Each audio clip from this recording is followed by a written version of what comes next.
বাস্তু গৃহের বিভিন্ন ভাগের নির্মাণ দ্বিতীয় পার্ট। নমস্কার বন্ধুগণ, আশা করি ঈশ্বরের কৃপায় আপনারা সবাই ভালোই আছেন। আমি রামপ্রসাদ ব্যানার্জি কলকাতা থেকে বলছি। আজ আমি বাস্তুশাস্ত্র অনুযায়ী গৃহের বিভিন্ন ভাগের নির্মাণের প্রথম পার্টের বাকি অংশ এখানে দ্বিতীয় পার্টে আলোচনা করব।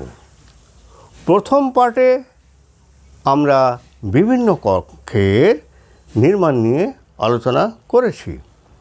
এরপর আমরা বাকি কক্ষের নির্মাণগুলো নিয়ে বর্ণনা করব। গোশালা হিন্দু শাস্ত্র মতে প্রতিটি গৃহস্থের গোপালন একান্ত প্রয়োজন।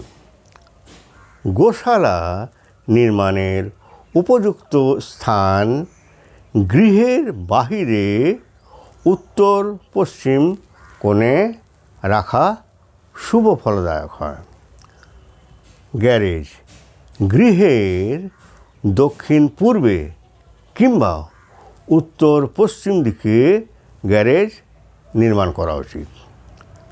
বেসমেন্ট অর্থাৎ মাটির নিচের তলার কক্ষ যদি নির্মাণ করার আবশ্যকতা পড়ে, তবে সেই কক্ষ ভবনের অভ্যন্তরভাগে উত্তর দিকে কিংবা পূর্ব দিকে অথবা ঈশান কোণে নির্মাণ করা উচিত, যা শুভ ফল দিয়ে থাকে।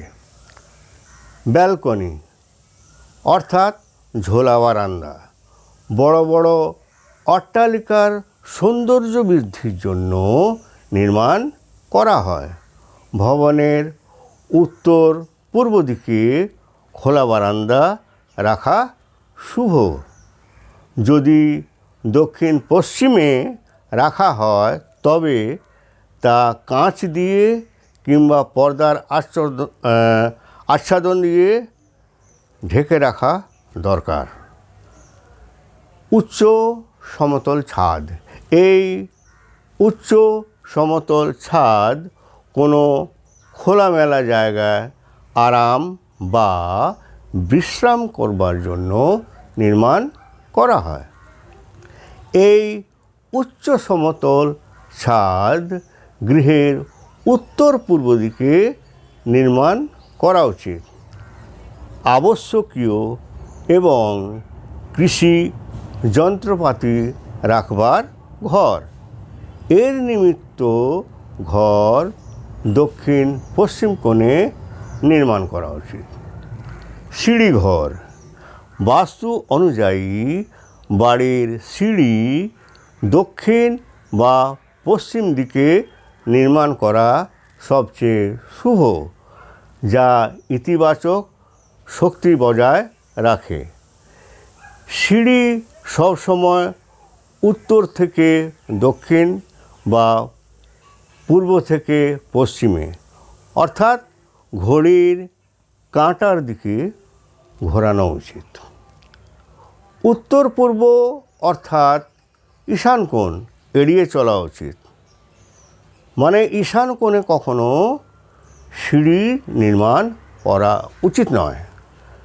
সিঁড়ির ধাপের সংখ্যা বিজোড় হওয়া উচিত। আবার কোনোভাবে শূন্য দিয়ে শেষ হওয়া উচিত নয়, যেমন 10, 20 ইত্যাদি। খোলা জায়গা ভবনের সীমার মধ্যে বিশ্রাম আদির জন্য খোলামেলা জায়গা রাখা দরকার।